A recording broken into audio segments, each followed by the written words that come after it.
হজরত ইদ্রিস আলাইহিস সালামের বেহেশত গমনের পর 400 বছর অতিবাহিত হল। এই সময়ের মধ্যে পৃথিবীতে আল্লাহর তরফ থেকে আর কোনো নবী রাসূল আসলেন না, যার ফলে দুনিয়ায় নিরাকার আল্লাহ তাআলার উপাসনা করার মতো কোনো লোকই রইল না। সকলেই অধর্ম ও ধর্মের নামেই মূর্তি পূজায় লেগে গেল। এমনি অবস্থায় আল্লাহ তাআলা পৃথিবীতে একজন নবী প্রেরণ করার প্রয়োজন মনে করলেন। সুতরাং তিনি হজরত নূহ আলাইহিস সালামকে এ সময় দুনিয়াতে প্রেরণ করলেন। হজরত নূহ আলাইহিস সালামের নাম ছিল শকর। শকর আল্লাহর দরবারে ক্রন্দন করতেন, এজন্যই তার নাম নূহ হয়েছিল। আরবি ভাষায় নুহা শব্দের অর্থ হল রোনা জারি বা ক্রোদন করা। হজরত নূহ আলাইহিস সালাম সম্পর্কিত বর্ণনায় আল্লাহ তাআলা পবিত্র কোরআনে ইরশাদ করেছেন, আমি নূহকে তার সম্প্রদায়ের প্রতি এই নির্দেশ সহ পাঠিয়েছিলাম যে তুমি তোমার জাতিকে সতর্ক করো তাদের উপর যন্ত্রণাদায়ক আযাব আসার পূর্বে। নূহ আলাইহিস সালাম বললেন, হে আমার জাতি, আমি তোমাদেরকে স্পষ্ট রূপে সতর্ক করছি যে তোমরা আল্লাহ তাআলার ইবাদত করো এবং তাকে ভয় করো এবং আমার কথা মান্য করো, তাহলে তিনি তোমাদের গুনাহসমূহ ক্ষমা করবেন এবং তোমাদেরকে অবকাশ প্রদান করবেন এক নির্ধারিত প্রতিশ্রুতিকাল পর্যন্ত। নিঃসন্দেহে আল্লাহ তাআলা যে প্রতিশ্রুতি দিয়েছেন, যখন তা এসে পৌঁছাবে তখন আর অবকাশ দেয়া হবে না, যদি তোমাদের কিছু বোধ শক্তি থাকে। নূহ আলাইহিস সালাম বললেন, হে আমার রব, আমি আমার সম্প্রদায়কে আহ্বান করলাম, দিন রাত আহ্বান করেছি, কিন্তু আমার আহ্বান তাদের পলায়ন প্রবণতা বৃদ্ধি করেছে। আর আমি যখনই তাদেরকে আহ্বান করেছি যেন আপনি তাদেরকে ক্ষমা করেন, তখনই নিজেদের কর্ণসমূহে আঙুল দিতে লাগল এবং নিজেদের ওপর কাপড় মুড়ে দিতে লাগল এবং জিদ করল এবং অত্যন্ত উদ্ধত প্রকাশ করল। অনন্তর তাদেরকে ডাকলাম, প্রকাশ্যে আবার আমি তাদেরকে উচ্চ স্বরে ডাকলাম এবং চুপি চুপি উপদেশ দিয়ে গেলাম। মোট কথা, আমি তাদেরকে বললাম, তোমাদের প্রতিপালকের নিকট ক্ষমা প্রার্থনা করো, নিঃসন্দেহে তিনি অতিশয় ক্ষমাশীল। হজরত নূহ আলাইহিস সালাম আদম আলাইহিস সালামের পুত্র শীশ আলাইহিস সালামের বংশধর ছিলেন। হজরত আদম আলাইহিস সালামের মৃত্যুর প্রায় 600 বছর পরে হজরত শীশ আলাইহিস সালাম নবুয়ত লাভ করেন। হজরত নূহ আলাইহিস সালাম 1050 বছর পর্যন্ত পৃথিবীতে অবস্থান করেছিলেন। তার এই সুদীর্ঘ জীবনে তিনি নিজের কওমকে সৎ পথে আনার জন্য অক্লান্ত চেষ্টা করেছিলেন, কিন্তু মাত্র 40 জন পুরুষ এবং 40 জন নারী ব্যতীত তাকে সত্য নবী বলে বিশ্বাস করেনি কেউ।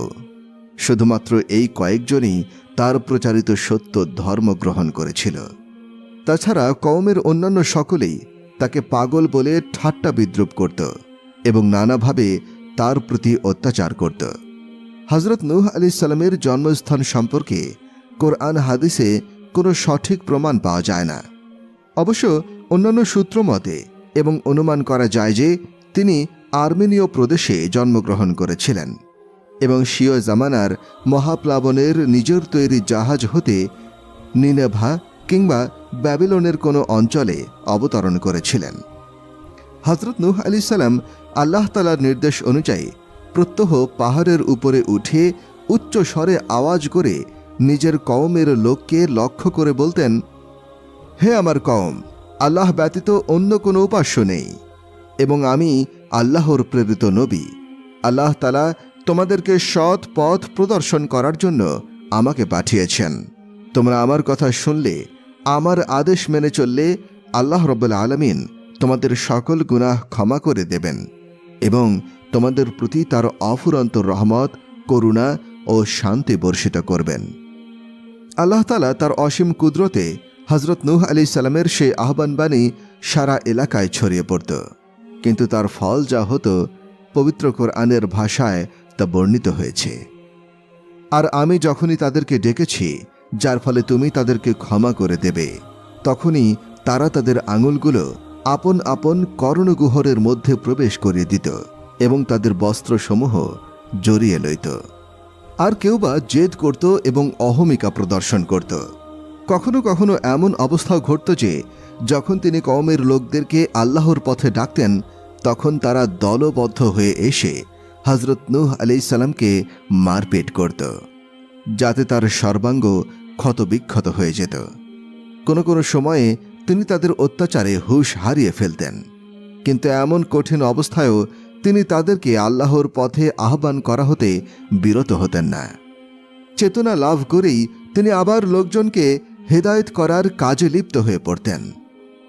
একদিনের ঘটনা, হজরত নূহ আলাইহিসসালাম স্বীয় কওমকে আল্লাহর পথে আহ্বান করেছিলেন। এমন সময় কয়েক ব্যক্তি একযোগে এসে প্রথমে তাকে অত্যন্ত মারপিট করল। তারপর তার পায়ে শিকল বেঁধে তাকে হেঁচড়িয়ে টানতে লাগল। তাতে হজরত নূহ আলাইহিসসালাম জ্ঞান হারা হয়ে পড়লে পাপিষ্ঠগণ তাকে ওই অবস্থায় ফেলে রেখে চলে গেল। তার সর্বাঙ্গ একেবারে ক্ষতবিক্ষত হয়ে যাওয়ায় তিনি একাধারে 4 দিন পর্যন্ত বিছানায় শয্যাগত অবস্থায় কাটালেন। চেষ্টা করেও বিছানা থেকে উঠতে পারলেন না। এতদ সত্ত্বেও তিনি আল্লাহর পথে দাওয়াত করা হতে বিরত থাকলেন না। একটু সুস্থ হয়েই তিনি আবার নিজের কর্তব্যে নিয়োজিত হলেন। তিনি লোকদেরকে লক্ষ্য করে বললেন, হে আমার কওম, তোমরা সকলে আমার কথা শোনো। আল্লাহ ব্যতীত অন্য কোনো উপাস্য নেই এবং আমি তার প্রেরিত নবী। কিন্তু এভাবে তিনি যতই চেষ্টা করলেন কিছুতেই কোনো কাজ হল না। তার কওমের লোকজন তাকে গালি দিতে দিতে চলে গেল। আর এক দিনের ঘটনা, হজরত নূহ আলাইহিসসালাম তার কওমকে সত্যের দিকে আহ্বান করলেন। তাতে তারা তাকে এমনভাবে মারপিট করল যে সেদিনও তার অঙ্গ প্রত্যঙ্গ ক্ষত বিক্ষত হয়ে গেল। তার পরনের কাপড় সহ রক্তে রঞ্জিত হল। তার জনৈকা মুশরিক স্ত্রী ছিল। সে তার সম্পূর্ণ অবাধ্য ছিল। সে হজরত নূহ আলাইহিসসালামকে অত্যন্ত অবজ্ঞার চোখে দেখত এবং তুচ্ছ তাচ্ছিল্য করত। যারা হজরত নূহ আলাইহিসসালামকে সেদিন অত্যাচার করল, তাদেরকে লক্ষ্য করে হজরত নূহ আলাইহিসসালামের প্রতি অবজ্ঞার ভাব প্রদর্শন করে বলল, তোমরা তাকে মারপিট করছো কেন? তার কথার কোনো মূল্যই নেই। লোকটি বদ্ধ পাগল, যা মুখে আসে তাই বলে। আমি তো তার কথার প্রতি এতটুকু মূল্য দেই না। পাগলকে মারপিট করা আর না করা তো একই কথা। হজরত নূহ আলাইহিসসালাম সত্য প্রচার করতে গিয়ে নিজ কওমের লোকদের কাছে অত্যাচার অনাচার কম সহ্য করেননি। যে জুলুম তাকে সহ্য করতে হয়েছে তার কোনো তুলনা নেই, কিন্তু তা তিনি নীরবে সহ্য করে যাচ্ছিলেন। কারো বিরুদ্ধে তার কোনো অভিযোগ ছিল না। কিন্তু আজ নিজের স্ত্রীর মুখ হতেই এরূপ মারাত্মক অবজ্ঞাসূচক কথা শুনে তিনি আর সহ্য করতে পারলেন না। তার অত্যন্ত দুঃখ হল। তাই তিনি আকাশের পানে মুখ তুলে আল্লাহ তাআলার দরবারে কেঁদে কেঁদে বললেন, হে মহান প্রভু, আমি অধৈর্য এবং নিরাশ হয়ে পড়েছি। আপনি আমাকে সাহায্য করুন। সাথে সাথে ফেরেশতা জিবরাইল আলাইহিসসালাম হাজির হয়ে বললেন, হে হজরত নূহ আলাইহিসসালাম, আপনি তাদের সম্পর্কে আল্লাহর দরবারে মোনাজাত করুন। আল্লাহ তাআলা নিশ্চয়ই দোয়া কবুল করবেন। ওই কাফেরগুলো কোনো কিছুতেই ঈমান গ্রহণ করবে না। ফেরেশতা জিবরাইল আলাইহিসসালাম এরপর হজরত নূহ আলাইহিসসালামের হাতে বেহেশত থেকে আনিত একখানা গাছের ডাল দিয়ে বললেন, আপনি এই গাছের ডাল জমিনে পুঁতে রাখুন। হজরত নূহ আলাইহিসসালাম জিবরাইল আলাইহিসসালামের উপদেশ অনুযায়ী তা জমিতে পুঁতে রাখলেন। 40 বছর অন্তে ওই গাছটি এত বড় একটি বিরাট আকারে পরিণত হল যে তার দৈর্ঘ্য হল 400 গজ এবং ব্যাস হল 40 গজ। উক্ত 40 বছর ধরে পৃথিবীতে যে সকল নতুন অবস্থা পরিলক্ষিত হল তা হল দুনিয়ার সমস্ত কাফির মহিলারা বন্ধ্যত্বপ্রাপ্ত হল। তাদের সন্তান জন্ম বন্ধ হয়ে গেল। এর একমাত্র কারণ ছিল মহিলাগণ তাদের সন্তানদেরকে বলে দিত, হে সন্তানগণ, তোমরা হজরত নূহ আলাইহিসসালামকে তোমাদের চিরশত্রু মনে করো এবং তার সাথে বৈরিতা স্বরূপ ব্যবহার করো। তার কোনো কথার প্রতি কর্ণপাত করো না, বরং তাকে সবসময় অবজ্ঞা করো এবং তাকে অপমান এবং ঠাট্টা বিদ্রূপ করতে থাকো, যেহেতু সে একটি পাগল ছাড়া কিছুই নয়। তাদের এ সকল কথা শুনে হজরত নূহ আলাইহিসসালাম একেবারে হতাশ ও নিরাশ হয়ে আল্লাহর দরবারে আকুল প্রার্থনা জানিয়েছিলেন যে, হে মাবুদ, আপনি অকৃতজ্ঞ সম্প্রদায়ের একটি লোককেও রেহাই দেবেন না, ওদের আর বংশবৃদ্ধি করবেন না। এরা যখন আপনার এমনি অবাধ্য হয়ে গেল, তখন এদের দ্বারা আর কোনো মঙ্গলই আশা করা যায় না। আল্লাহ রাব্বুল আলামিন তার প্রিয় নবীর এই আবেদন অনুসারে হযরত নূহ আলাইহিস সালামের জামানার কাফির রমণীগণকে একেবারে বন্ধা করে দিয়েছিলেন। ইতিহাসবিদগণ হযরত নূহ আলাইহিস সালামের বংশনামায় বলেছেন, নূহ ইবনে লামাক, ইবনে মুতাও শালেহ, ইবনে আখনুখ, ইবনে ইয়ারুদ, ইবনে মাকলাইল, ইবনে কিনান, ইবনে আনুশ, ইবনে শীশ আলাইহিস সালাম, ইবনে আদম আলাইহিস সালাম। যদিও ঐতিহাসিকগণ এবং তাওরাত একে শুদ্ধ মেনে নিয়েছে, কিন্তু এর বিশুদ্ধতা নিয়ে বেশ সন্দেহ রয়েছে। ইবনে জারির ও অন্যদের মতে হযরত নূহ আলাইহিস সালামের জন্ম হয় হযরত আদম আলাইহিস সালামের ওফাতের ১২৬ বছর পর। আহলে কিতাবদের মতে হযরত নূহ আলাইহিস সালামের জন্ম হযরত আদম আলাইহিস সালামের ওফাতের মধ্যবর্তী সময় হল ১৪৬ বছর। ইবনে হিব্বান রহমতুল্লাহ আলাইহি এর বর্ণনা মতে হযরত আদম আলাইহিস সালামের ওফাত ও হযরত নূহ আলাইহিস সালামের জন্মের মধ্যবর্তী ১০ যুগের ব্যবধান ছিল। হযরত ইবনে আব্বাস রাদিয়াল্লাহু আনহু বলেন, হযরত আদম আলাইহিস সালাম ও হযরত নূহ আলাইহিস সালামের মাঝখানে ব্যবধান ছিল ১০ যুগের। রাসূল সাল্লাল্লাহু আলাইহি ওয়াসাল্লাম বলেন, যুগসমূহের মধ্যে আমার যুগই সর্বোত্তম যুগ। হাদিসে বর্ণিত এই যুগ দ্বারা যদি মানব গোষ্ঠীকে বোঝানো হয়ে থাকে, তাহলে ১০ যুগ হবে ১০ প্রজন্ম, আর ১০ প্রজন্ম হবে কয়েক হাজার বছর। আল্লাহই সর্বাধিক জ্ঞাত। হযরত শীশ ও ইদ্রিস আলাইহিস সালামের পরে পৃথিবীতে যখন মূর্তি ও শয়তানের পুজো শুরু হয়ে গেল, মানুষ যখন বিভ্রান্তির চরম পর্যায়ে পৌঁছে গেল, তখন আল্লাহ তাআলা মেহেরবানি করে মানুষের হেদায়েতের জন্য হযরত নূহ আলাইহিস সালামকে রাসূল হিসেবে পৃথিবীতে প্রেরণ করেন। বিশ্ববাসীর কাছে তিনি সর্বপ্রথম রাসূল। হযরত নূহ আলাইহিস সালাম যখন নবুয়তের দায়িত্ব লাভ করেন, তখন তার বয়স কত ছিল এ ব্যাপারে মতভেদ রয়েছে। কেউ বলেন ৫০ বছর, কেউ বলেন ৩৫০ বছর, আবার কারো মতে ৪৮০ বছর। তৃতীয় অভিমতটি ইবনে জারির রহমতুল্লাহ আলাইহি এবং হযরত ইবনে আব্বাস রাদিয়াল্লাহু আনহু এর। পবিত্র কুরআনুল কারিমে হযরত নূহ আলাইহিস সালামের ঘটনা সংক্ষেপে ও বিস্তারিতভাবে মোট ৪৩ জায়গায় এসেছে, কিন্তু ঘটনার বিস্তারিত গুরুত্বপূর্ণ বিবরণ শুধু সূরা আরাফ, সূরা হুদ, সূরা মুমিনুন, সূরা শুআরা, সূরা কামার ও সূরা নূহের মধ্যে বর্ণনা করা হয়েছে। আর তাই আমাদের মূল আলোচ্য বিষয় সূরা আরাফে আল্লাহ তাআলা বলেন, আমি তো নূহকে পাঠিয়েছিলাম তার সম্প্রদায়ের কাছে, এবং সে বলেছিল, হে আমার সম্প্রদায়, আল্লাহর ইবাদত করো, তিনি ছাড়া তোমাদের অন্য কোনো ইলাহ নেই। আমি তোমাদের জন্য মহাদিনের শাস্তির আশঙ্কা করছি। তার সম্প্রদায়ের প্রধানরা বলল, আমরা তো তোমাকে স্পষ্ট ভ্রান্তিতে দেখছি। তিনি বলেন, হে সম্প্রদায়, আমাতে কোনো বিভ্রান্তি নেই। আমি তো জগৎসমূহের প্রতিপালকের রাসূল। আমার প্রতিপালকের বাণী আমি তোমাদের কাছে পৌঁছে দিচ্ছি এবং তোমাদের সব উপদেশ দিচ্ছি। আর তোমরা যা জানো না, আমি তা আল্লাহর কাছ থেকে জানি। তোমরা কি বিস্মিত হচ্ছ? তোমাদেরই একজনের মাধ্যমে তোমাদের প্রতিপালকের কাছ থেকে তোমাদের কাছে উপদেশ এসেছে, যাতে সে তোমাদেরকে সতর্ক করে। তোমরা সাবধান হও এবং তোমরা অনুকম্পা লাভ করো।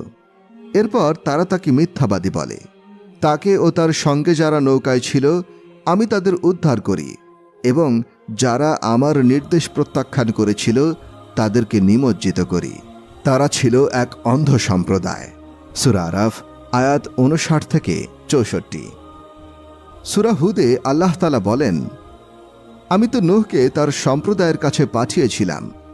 সে বলেছিল, আমি তোমাদের জন্য প্রকাশ্য সতর্ককারী, যাতে তোমরা আল্লাহ তাআলা ছাড়া অপর কিছুর ইবাদত না করো। আমি তোমাদের জন্য এক ভয়ঙ্কর দিবসের শাস্তির আশঙ্কা করি। তার সম্প্রদায় প্রধানরা যারা ছিল কাফের, তারা বলল, আমরা তোমাকে তো আমাদের মতোই মানুষ দেখছি। আমরা তো দেখছি অনুধাবন না করে তোমার অনুসরণ করছে তারাই যারা আমাদের মধ্যে অধম, এবং আমরা আমাদের উপর তোমাদের কোনো শ্রেষ্ঠত্ব দেখছি না, বরং আমরা তোমাদের মিথ্যাবাদী মনে করি। তিনি বললেন, হে আমার সম্প্রদায়, তোমরা আমাকে বলো, আমি যদি আমার প্রতিপালক প্রেরিত স্পষ্ট নিদর্শনে প্রতিষ্ঠিত হয়ে থাকি এবং তিনি যদি আমাকে তার নিজ অনুগ্রহ দান করে থাকেন, অথচ এ বিষয়ে তোমরা জ্ঞানশূন্য হও, আমি কি এ বিষয়ে তোমাদেরকে বাধ্য করতে পারি যখন তোমরা এটা অপছন্দ করো? হে আমার সম্প্রদায়, এর পরিবর্তে আমি তোমাদের কাছে ধন সম্পদ চাই না। আমার পারিশ্রমিক তো আল্লাহর কাছেই। মুমিনদেরকে তাড়িয়ে দেওয়া আমার কাজ নয়। তারা নিশ্চিতভাবে তাদের প্রতিপালকের সাক্ষাৎ লাভ করবে, কিন্তু আমি দেখছি তোমরা এক অজ্ঞ সম্প্রদায়। হে আমার সম্প্রদায়, আমি যদি তাদের তাড়িয়ে দিই তবে আল্লাহ তাআলার শাস্তি থেকে আমাকে কে রক্ষা করবে? তবুও কি তোমরা চিন্তা করো না? আমি তোমাদের বলি না আমার কাছে আল্লাহর ধনভাণ্ডার আছে আর তা অদৃশ্য সম্বন্ধে আমি অবগত, এবং আমি এটাও বলি না যে আমি ফেরেশতা। তোমাদের দৃষ্টিতে যারা হেয় তাদের সম্বন্ধে আমি বলি না। আল্লাহ তাদের কখনোই কল্যাণ দান করবেন না। তাদের অন্তরে যা আছে তা আল্লাহ তাআলা ভালোভাবে অবগত। তাহলে আমি অবশ্যই জালিমদের অন্তর্ভুক্ত হব। তারা বলল, হে নূহ, তুমি আমাদের সঙ্গে বিতণ্ডা করছ। তুমি বিতণ্ডা করছ অতিমাত্রায়।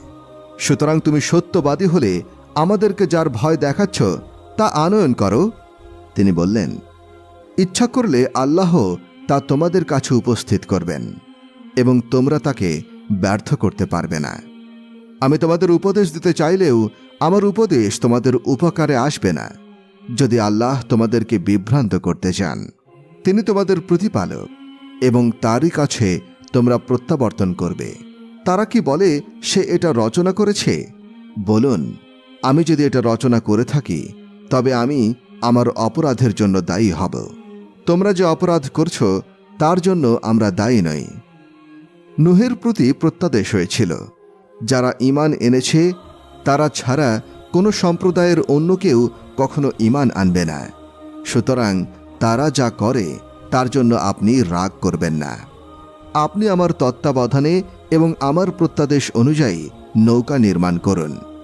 যারা সীমা লঙ্ঘন করেছে তাদের সম্পর্কে আপনি আমাকে কিছু বলবেন না, তারা তো নিমজ্জিত হবে। তিনি নৌকা নির্মাণ করতে লাগলেন এবং যখনই তার সম্প্রদায়ের প্রধানরা তার কাছে দিয়ে যেত তাকে উপহাস করত। তিনি বলতেন, তোমরা যদি আমাকে উপহাস করো তবে আমরাও তোমাদেরকে উপহাস করব, যেমন তোমরা উপহাস করছো, এবং তোমরা অচিরেই জানতে পারবে কার উপরে আসবে লাঞ্ছনাদায়ক শাস্তি আর কার উপর আপতিত হবে স্থায়ী শাস্তি। অবশেষে যখন আমার আদেশ আসলো এবং উনুন অর্থাৎ চুলা উথলে উঠল, আমি বললাম, এতে উঠিয়ে নাও প্রত্যেক শ্রেণীর যুগল যাদের বিরুদ্ধে পূর্বে সিদ্ধান্ত হয়েছে, তারা ছাড়া তোমার পরিবার পরিজনকে এবং যারা ঈমান এনেছে তাদেরকে। তার সঙ্গে ঈমান এনেছিল অল্প কয়েকজন। তিনি বললেন, এতে আরোহণ করো আল্লাহর নামে এর গতি ও স্থিতি। আমার প্রতিপালক অবশ্যই ক্ষমাশীল ও পরম দয়াময়। পর্বত প্রমাণ তরঙ্গের মধ্যে তা তাদের নিয়ে বয়ে চলল। নূহ আলাইহিস সালাম তার পুত্র যে তাদের থেকে পৃথক ছিল তাকে আহ্বান করে বললেন, হে আমার পুত্র, আমাদের সঙ্গে আরোহণ করো এবং কাফেরদের সাথী হয়েও না। সে বলল, আমি এমন এক পর্বতে আশ্রয় নেব যা আমাকে প্লাবন থেকে রক্ষা করবে। তিনি বললেন, আজ আল্লাহর বিধান থেকে রক্ষা করার কেউ নেই, যাকে আল্লাহ তাআলা দয়া করবেন সে ছাড়া। এরপর তরঙ্গ তাদেরকে বিচ্ছিন্ন করে দিল এবং সে নিমজ্জিতদের অন্তর্ভুক্ত হল। এরপর বলা হলো, হে পৃথিবী, তুমি তোমার পানি গ্রাস করে নাও। হে আকাশ, ক্ষান্ত হও। এরপর বন্যা প্রশমিত হল এবং কার্য সমাপ্ত হল। নৌকা জুদি পাহাড়ের উপরে স্থির হল এবং বলা হল, জালিম সম্প্রদায় ধ্বংস হোক। নূহ তার প্রতিপালককে সম্বোধন করে বললেন, হে আমার প্রতিপালক, আমার পুত্র আমার পরিবারভুক্ত এবং আপনার প্রতিশ্রুতি সত্য এবং আপনি বিচারকের মধ্যে শ্রেষ্ঠ বিচারক। তিনি বললেন, হে নূহ, সে তোমার পরিবারভুক্ত নয়, সে অসৎ কর্মপরায়ণ। সুতরাং যে বিষয়ে তোমার জ্ঞান নেই সে বিষয়ে আমাকে অনুরোধ করো না। আমি তোমাকে উপদেশ দিচ্ছি, তুমি অজ্ঞদের অন্তর্ভুক্ত হও না। তিনি বললেন, হে আমার প্রতিপালক, যে বিষয়ে আমার জ্ঞান নেই সে বিষয়ে যাতে আমি আপনাকে অনুরোধ না করি, এজন্য আমি আপনার আশ্রয় নিচ্ছি। আপনি যদি আমাকে ক্ষমা না করেন এবং আমাকে দয়া না করেন, তবে আমি ক্ষতিগ্রস্তদের অন্তর্ভুক্ত হব। বলা হলো, হে নূহ, আমার দেওয়া শান্তিসহ অবতরণ করো এবং তোমার প্রতি যে সকল সম্প্রদায় তোমার সঙ্গে আছে তাদের প্রতি কল্যাণ সহ অপর সম্প্রদায়সমূহকে জীবন উপভোগ করতে দেব। পরে আমার পক্ষ থেকে কঠিন শাস্তি তাদের স্পর্শ করবে। এই সকল অদৃশ্য লোকের সংবাদ আমি তোমাকে ওহির দ্বারা জানিয়েছি, যা এর আগে তুমি জানতে না এবং তোমার সম্প্রদায় জানত না। সুতরাং ধৈর্য ধারণ করো। শুভ পরিণাম মুত্তাকিদের জন্য। সূরা হুদ আয়াত 25 থেকে 49। সূরা মুমিনুনে আল্লাহ তাআলা বলেন, আমি নূহকে পাঠিয়েছিলাম তার সম্প্রদায়ের কাছে। তিনি বলেছিলেন, হে আমার সম্প্রদায়, আল্লাহর ইবাদত করো, তিনি ছাড়া তোমাদের জন্য অন্য কোনো ইলাহ নেই। তবুও কি তোমরা সাবধান হবে না? তার সম্প্রদায়ের প্রধানরা যারা কুফরি করেছিল তারা বলল, এ তো তোমাদের মতো একজন মানুষ, সে তোমাদের উপর শ্রেষ্ঠত্ব লাভ করতে চাচ্ছে। আল্লাহ ইচ্ছা করলে তো ফেরেশতা পাঠাতেন। আমরা তো আমাদের পূর্বপুরুষদের সময়ে এরূপ ঘটেছে বলে শুনিনি। এ তো এমন এক লোক যাকে পাগলামি পেয়ে বসেছে। সুতরাং এর সম্পর্কে কিছুকাল অপেক্ষা করো। নূহ আলাইহিস সালাম বলেছিলেন, হে আমার প্রতিপালক, আমাকে সাহায্য করুন, কারণ তারা আমাকে মিথ্যাবাদী বলছে। এরপর আমি তার কাছে ওহী পাঠালাম, তুমি আমার তত্ত্বাবধানে ও আমার ওহী অনুযায়ী নৌযান নির্মাণ করো। এরপর যখন আমার আদেশ আসবে ও উনুন অর্থাৎ চুলা উথলে উঠবে, তখন তাতে অর্থাৎ নৌকায় উঠিয়ে নিও প্রত্যেক জীবের এক এক জোড়া এবং তোমার পরিবার পরিজনকে। তাদের মধ্যে যাদের বিরুদ্ধে আগে সিদ্ধান্ত হয়েছে তাদের সম্পর্কে তুমি আমাকে কিছু বলবে না, তারা তো নিমজ্জিত হবে। যখন তুমি ও তোমার সাথীরা নৌযানে আসন গ্রহণ করবে, তখন বলবে, সকল প্রশংসা আল্লাহরই, যিনি আমাদের উদ্ধার করেছেন জালিম সম্প্রদায় থেকে। আরও বলবে, হে আমার প্রতিপালক, আমাকে এমনভাবে অবতরণ করান যা হবে কল্যাণকর, আর আপনি শ্রেষ্ঠ অবতরণকারী। এতে অবশ্যই নিদর্শন রয়েছে, আমি তো তাদের পরীক্ষা করেছিলাম। সূরা মুমিনুন আয়াত 23 থেকে 30। সূরা শুআরায় আল্লাহ তাআলা বলেন, নূহের সম্প্রদায় রাসূলগণের প্রতি মিথ্যারোপ করেছিল। যখন তাদের ভাই নূহ তাদেরকে বললেন, তোমরা কি সাবধান হবে না? আমি তো তোমাদের জন্য এক বিশ্বস্ত রাসূল। অতএব আল্লাহকে ভয় করো এবং আমার আনুগত্য করো। আমি তোমাদের কাছে এর জন্য কোনো প্রতিদান চাই না। আমার পুরস্কার তো জগৎসমূহের প্রতিপালকের কাছেই আছে। সুতরাং আল্লাহকে ভয় করো এবং আমার আনুগত্য করো। তারা বলল, আমরা কি তোমার প্রতি বিশ্বাস স্থাপন করব, অথচ ইতর জনেরা তোমার অনুসরণ করছে? নূহ বললেন, তারা কি করত তা আমার জানা নেই। তাদের হিসাব গ্রহণ তো আমার প্রতিপালকের কাজ, যদি তোমরা বুঝতে। মুমিনগণকে তাড়িয়ে দেওয়া আমার কাজ নয়, আমি তো কেবল একজন স্পষ্ট সতর্ককারী। তারা বলল, হে নূহ, তুমি যদি নিবৃত না হও তাহলে তুমি অবশ্যই প্রস্তরাঘাত নিহতদের শামিল হবে। নূহ বললেন, হে আমার প্রতিপালক, আমার সম্প্রদায় তো আমাকে অস্বীকার করছে। সুতরাং আমার ও তাদের মধ্যে স্পষ্ট মীমাংসা করে দাও এবং আমাকে ও আমার সঙ্গে যেসব মুমিন আছে তাদেরকে রক্ষা করো। অতএব আমি তাকে ও তার সঙ্গে যারা ছিল তাদেরকে রক্ষা করলাম বোঝাইকৃত নৌযানে, আর বাকিদের ডুবিয়ে দিলাম। এতে অবশ্যই রয়েছে নিদর্শন, কিন্তু তাদের অধিকাংশই বিশ্বাসী নয়। আর আপনার প্রতিপালক তিনি তো পরাক্রমশালী, পরম দয়ালু। সূরা শুআরা আয়াত 105 থেকে 122। সূরা কমারে আল্লাহ তাআলা বলেন, এদের আগে নূহের সম্প্রদায়ও মিথ্যা আরোপ করেছিল আমার বান্দার প্রতি এবং বলেছিল, এ তো এক পাগল, আর তাকে ভীতি প্রদর্শন করা হয়েছিল। তখন সে তার প্রতিপালককে আহ্বান করে বলেছিল, আমি তো অসহায়, অতএব তুমি প্রতিবিধান করো। ফলে আমি উন্মুক্ত করলাম আকাশের দ্বার প্রবল বারি বর্ষণে এবং মাটি থেকে উৎসারিত করলাম ঝর্ণা। সকল পানি মিলিত হল এক পরিকল্পনা অনুসারে। তখন নূহকে আরোহণ করালাম কাঠ ও পেরেক দ্বারা নির্মিত এক নৌযানে, যা চলত আমার প্রত্যক্ষ তত্ত্বাবধানে। এটা পুরস্কার তার জন্য যে প্রত্যাখ্যাত হয়েছিল। আমি একে রেখে দিয়েছি এক নিদর্শন রূপে। অতএব উপদেশ গ্রহণকারীরা কেউ আছে কি? কি কঠোর ছিল আমার শাস্তি ও সতর্কবাণী! কুরআন আমি সহজ করে দিয়েছি উপদেশ গ্রহণের জন্য। কে আছে উপদেশ গ্রহণকারী? সূরা কমার আয়াত নম্বর 9 থেকে 17। সূরা নূহে হযরত নূহ আলাইহিস সালামের আলোচনা বিস্তারিত এসেছে। আল্লাহ তাআলা বলেন, নূহকে আমি প্রেরণ করেছিলাম তার সম্প্রদায়ের প্রতি এক নিদর্শন সহ।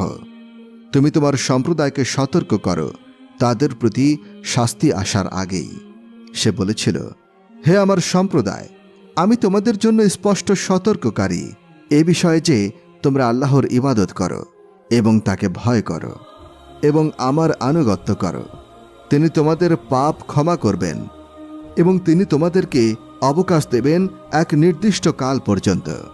নিশ্চয়ই আল্লাহ কর্তৃক নির্ধারিত কাল উপস্থিত হলে তা বিলম্বিত হয় না, যদি তোমরা তা জানতে। তিনি বলেছিলেন, হে আমার প্রতিপালক, আমি তো আমার সম্প্রদায়কে দিবারাত্রি আহ্বান করেছি, কিন্তু আমার আহ্বান তাদের পলায়ন প্রবণতা বৃদ্ধি করেছে। ফলে আমি যখনই তাদেরকে আহ্বান করি যাতে তুমি তাদেরকে ক্ষমা করো, তারা কানে আঙুল দেয়, বস্ত্রাবৃত করে নিজেদেরকে এবং জিদ করে থাকে এবং অতিশয় অধ্যত প্রকাশ করে। এরপর আমি তাদেরকে আহ্বান করেছি প্রকাশ্যে, পরে আমি উচ্চস্বরে প্রচার করেছি এবং উপদেশ দিয়েছি গোপনে। বলেছি, তোমরা তোমাদের প্রতিপালকের নিকট ক্ষমা প্রার্থনা করো, তিনি তো মহা ক্ষমাশীল। তিনি তোমাদের জন্য প্রচুর বৃষ্টিপাত করবেন, তিনি তোমাদের সমৃদ্ধ করবেন ধন সম্পদ ও সন্তান সন্ততিতে, এবং তোমাদের জন্য স্থাপন করবেন উদ্যান ও প্রবাহিত করবেন নদী নালা। তোমাদের কি হয়েছে? তোমরা আল্লাহর শ্রেষ্ঠত্ব স্বীকার করতে চাচ্ছ না? অথচ তিনি তোমাদের সৃষ্টি করেছেন পর্যায়ক্রমে। তোমরা লক্ষ্য করনি আল্লাহ কিভাবে সৃষ্টি করেছেন সপ্ত স্তরে বিন্যস্ত আকাশমণ্ডলী, এবং সেখানে চাঁদকে স্থাপন করেছেন আলোকরূপে, সূর্যকে স্থাপন করেছেন প্রদীপরূপে। তিনি তোমাদেরকে সৃষ্টি করেছেন মাটি থেকে, এরপর তাতে তিনি তোমাদেরকে প্রত্যাবৃত্ত করবেন এবং পরে পুনরুত্থিত করবেন। এবং আল্লাহ তোমাদের জন্য ভূমিকে করেছেন বিস্তৃত, যাতে তোমরা চলাফেরা করতে পারো প্রশস্ত পথে। নূহ আলাইহিস সালাম বলেছিলেন, হে আমার প্রতিপালক, আমার সম্প্রদায় তো আমাকে অমান্য করছে এবং অনুসরণ করেছে এমন লোকের যার ধন সম্পদ ও সন্তান সন্ততি তার ক্ষতি ছাড়া আর কিছুই বৃদ্ধি করেনি। তারা ভয়ানক ষড়যন্ত্র করেছিল এবং বলেছিল, তোমরা কখনো পরিত্যাগ করো না তোমাদের দেব দেবীকে, পরিত্যাগ করো না ওয়াদ, সুদ্দুয়া, ইয়াগুস, ইয়াউগ এবং নাসরকে। তারা অনেককে বিভ্রান্ত করেছে, সুতরাং জালিমদের বিভ্রান্তি ছাড়া আর কিছুই বৃদ্ধি করে না। তাদের অপরাধের জন্য তাদের নিমজ্জিত করা হয়েছিল এবং পরে তাদের দাখিল করা হয়েছিল অগ্নিতে। এরপর তারা কাউকেই আল্লাহর মোকাবেলায় পায়নি সাহায্যকারী রূপে। নূহ আরও বলেছিলেন, হে আমার প্রতিপালক, পৃথিবীতে কাফিরদের মধ্য হতে কোনো গৃহবাসীকে অব্যাহতি দিও না। তুমি তাদের অব্যাহতি দিলে তারা তোমার বান্দাদের বিভ্রান্ত করবে এবং জন্ম দিতে থাকবে কেবল দুষ্কৃতিকারী ও কাফির। হে আমার প্রতিপালক, তুমি ক্ষমা করো আমাকে, আমার পিতা মাতাকে এবং যারা মুমিন হয়ে আমার গৃহে প্রবেশ করে তাদেরকে, এবং মুমিন পুরুষ ও মুমিন নারীদের, আর জালিমদের শুধু ধ্বংসই বৃদ্ধি করো। সূরা নূহ আয়াত 1 থেকে 28। কুরআন মাজিদের আরও কিছু সূরায় আল্লাহ তাআলা নূহ আলাইহিস সালাম সম্পর্কিত সংক্ষিপ্ত আলোচনা করেছেন। যেমন সূরা ইউসুফের 71 থেকে 73 নম্বর আয়াতে, সূরা আম্বিয়ার 76 থেকে 77 নম্বর আয়াতে, সূরা আনকাবুতের 14 থেকে 15 নম্বর আয়াতে, সূরা সাফফাতের 75 থেকে 82 নম্বর আয়াতসমূহে। তদ্রূপ কুরআন মাজিদের বিভিন্ন স্থানে আল্লাহ তাআলা হযরত নূহ আলাইহিস সালামের প্রশংসা এবং তার বিরুদ্ধাচারণকারীদেরকে নিন্দা করা হয়েছে।